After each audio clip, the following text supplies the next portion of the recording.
అదే RTV app వార్తల్ని క్షణాల్లో చదివే అవకాశం ఉంటుంది. ఒక న్యూస్ పేపర్, ఒక టెలివిజన్ ఛానల్ మీ చేతుల్లో ఎప్పుడూ ఉంటాయి.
బ్లడ్ అవైలబిలిటీ మీద కూడా ప్లేట్లెట్స్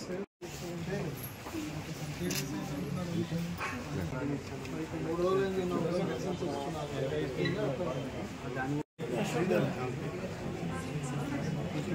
రవి దగ్గర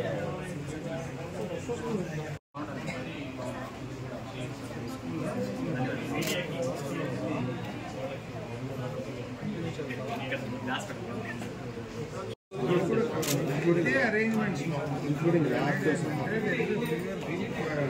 వాట్సాప్ గ్రూప్ పెట్టారా? ల్యాబ్ రిపోర్ట్స్ ఎవరు చూడలేదు అంటున్నారా? మంచిర్యాల మీడియా వాల్యూస్ ఏమైనా ఉంటే ఒకసారి నా నోటీస్లో పెట్టుకుంటే నోట్ చేసుకుంటాం, గవర్నమెంట్కి సబ్మిట్ చేస్తాం.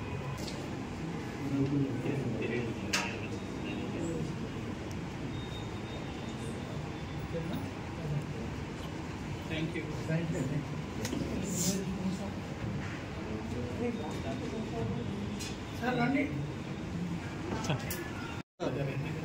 అవసరాన్ని బట్టి వారి డిపార్ట్మెంట్లో హాస్పిటల్ అటెండ్ అవుతారు, ఐపీ చూస్తున్నారు, ఓపీ చూస్తున్నారు. ఈరోజు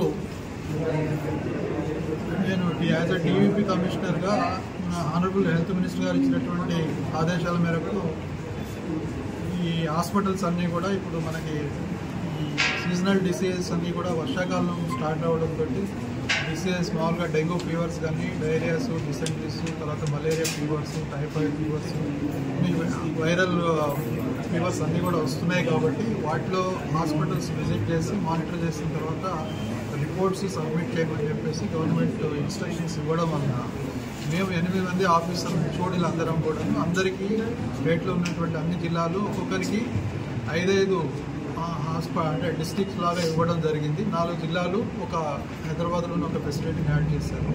సో ఇవన్నీ కూడాను చేసిన తర్వాత రిపోర్ట్స్ మేమంతా కన్సాలిడేట్ చేసి గవర్నమెంట్ సబ్మిట్ చేయాల్సినటువంటి అవసరం ఉంది. కాబట్టి ఈరోజు మంచిర్యాల విజిట్ భాగంగా మంచిర్యాల జిల్లా నాకు ఇచ్చారు కాబట్టి లక్షిట్పేట చూసుకొని తర్వాత మంచిర్యాల జిల్లా హాస్పిటల్కి రావడం జరిగింది. ఇక్కడ సూపరింటెండెంట్ గారు, తర్వాత డిఎంఎన్హెచ్ఓ గారు, తర్వాత మా ఆఫీస్ నుంచి హెడ్ ఆఫీస్ నుంచి శ్రీనివాస్ గారు, ఇక్కడ ఆర్ఎంఓలు, తర్వాత స్టాఫ్ అందరితో ఇంటరాక్ట్ అవ్వడం జరిగింది. ఇక్కడ ఉన్నటువంటి ఫెసిలిటీస్లో ఇక్కడ ఉన్నటువంటి ఓపీ కానీ, ఐటీ, తర్వాత ల్యాబ్ కానీ, ఫార్మసీలో కానీ, తర్వాత శానిటేషన్ వైజ్ కానీ ఇక్కడ గ్యాప్స్ ఉన్నాయనేటువంటిది ఐడెంటిఫై చేస్తున్నటువంటి బాధ్యత మాకు ఇచ్చారు. వాటిలో ఉన్నటువంటి గ్యాప్స్ మొత్తం కూడా చూస్తున్నాము.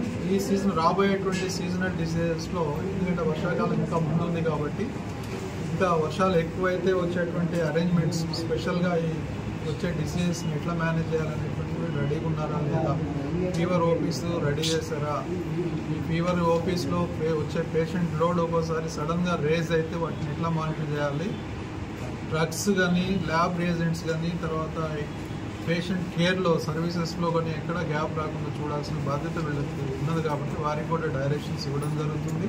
ఇక్కడ గ్యాప్స్ ఏవైతే ఉన్నాయో ఆ గ్యాప్స్ కూడా మేము ఫిల్అప్ చేయమని చెప్పి గవర్నమెంట్కి రికమెండ్ చేయడం జరుగుతుంది.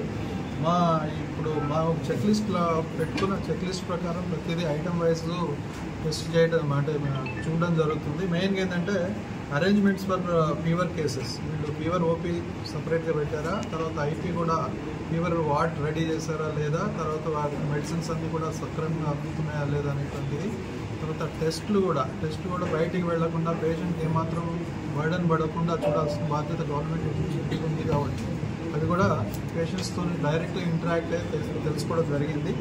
అట్లాగే మంత్లీ ఇప్పుడు మనకి మామూలుగా ఇక్కడ ఉన్నటువంటి ల్యాబ్లలో ఏంటంటే ఒక 25 డెంగ్యూ ఫీవర్ కేసెస్ రావడం జరిగిందని చెప్పేసి మంచిర్యాల జిల్లాలో డిఎంఎన్హెచ్ఓ గారు ఇచ్చినటువంటి ఇన్ఫర్మేషన్. ఇది బిగినింగ్లో ఉన్నాం కాబట్టి 25 కేసులు. లాస్ట్ ఇయర్తో పోలిస్తే చాలా తక్కువనే ఉంది. లాస్ట్ ఇయర్ 200, ఈ టైం వరకు 200 కేసెస్ రికార్డ్ చేయడం జరిగింది. అంత లేదు. ఎందుకు లేదు అనేటువంటి ఏంటంటే గవర్నమెంట్ ముందే దీనికి చర్యలు తీసుకుంటూ అన్ని అరేంజ్మెంట్ చేస్తున్నారు కాబట్టి అందరూ స్టాఫ్ కూడా అలర్ట్ చేశారు. అందరూ కూడా పనిచేస్తున్నారు కాబట్టి మనకి లోడ్ తగ్గినట్టు అనిపిస్తుంది. తర్వాత మనకి ఇప్పుడు ఏంటంటే ల్యాబ్ టెస్టులు, తర్వాత బ్లడ్ అవైలబిలిటీ, ప్లేట్లెట్స్ కూడా అవసరం పడితే సీరియస్నెస్ని బట్టి దాని మీద ప్లేట్లెట్స్ కూడా మనం ఇవ్వాల్సిన అవసరం ఉంటుంది. తర్వాత మెడిసిన్స్లో కూడా ఫ్లూయిడ్స్తో పాటు యాంటీబయాటిక్స్ కానీ అంటే యాంటీవైరల్ మెడిసిన్స్ కానీ ఉన్నాయా లేవా అని అన్ని లెవెల్లో పిఎస్సీలు కానీ జీజీఎస్లో కానీ తర్వాత కమ్యూనిటీ హెల్త్ సెంటర్స్ తర్వాత ఏరియా హాస్పిటల్స్లో కూడా అన్ని మానిటర్ చేయడం జరుగుతుంది. వాటి మీద రిపోర్ట్స్ సబ్మిట్ చేయడం అనేటువంటిది గవర్నమెంట్ జరుగుతుంది. తర్వాత స్టాఫ్ పొజిషన్ కూడా, ఎందుకంటే మనకి మెయిన్గా హాస్పిటల్స్ పెద్దగా లోడ్ పెరుగుతూ ఉంది కాబట్టి స్టాఫ్ విషయంలో కూడా డైరెక్షన్స్ 3 డిపార్ట్మెంట్లు డిఎంఎన్హెచ్ఓకి, డిసిహెచ్ఎస్కి, జీజీఎస్ సూపరింటెండెంట్కి అందరు కూడా డైరెక్షన్స్ ఇచ్చాము. తర్వాత శానిటేషన్ వైజ్ కూడా ఫాగింగ్ జరుగుతుందా, స్ప్రేయింగ్ జరుగుతుందా, పెస్ట్ కంట్రోల్ ఉందా లేదా అనేటువంటి దాన్ని కూడా కొంచెం కాన్సన్ట్రేట్ చేయడం జరిగింది. అట్లాగే డైట్ సప్లైస్, డైట్ వీళ్ళు ఏదైతే ఇస్తున్నారో హైజీనిక్ డైట్ ఇస్తున్నారా, ప్రిస్క్రైబ్ డైట్ ఇస్తున్నారా లేదా అనేటువంటిది. తర్వాత సర్వీసెస్, లాండ్రీ సర్వీసెస్ కానీ, తర్వాత ఇక్కడ ఈ ఐఏసీ మెటీరియల్ కూడా పేషెంట్కి అవేర్నెస్ ప్రోగ్రామ్స్ కూడా వీళ్ళు అరేంజ్ చేయాల్సిన బాధ్యత డిపార్ట్మెంట్స్ మీద ఉంది కాబట్టి వాటిని కూడా చర్యలు తీసుకునేటువంటి పరిస్థితి ఉంది. అట్లాగే లోకల్ బాడీస్ తోటి మున్సిపల్ అడ్మినిస్ట్రేషన్ కానీ, పంచాయత్ రాజ్ కానీ, తర్వాత అదర్ డిపార్ట్మెంట్స్ ఎవరెవరైతే మనకి ఈ సీజనల్ డిసీజెస్లో ఇన్వాల్వ్మెంట్ ఉందో అందరితోని ఒకసారి మీటింగ్స్ పెట్టుకొని అట్లాగే మరీ బ్యాడ్ సిచ్యువేషన్ కూడా కంట్రోల్ చేసే పరిస్థితికి తీసుకురావాలని చెప్పేసి వీరందరికీ మీడియా తరఫున చెప్పడం జరుగుతుంది.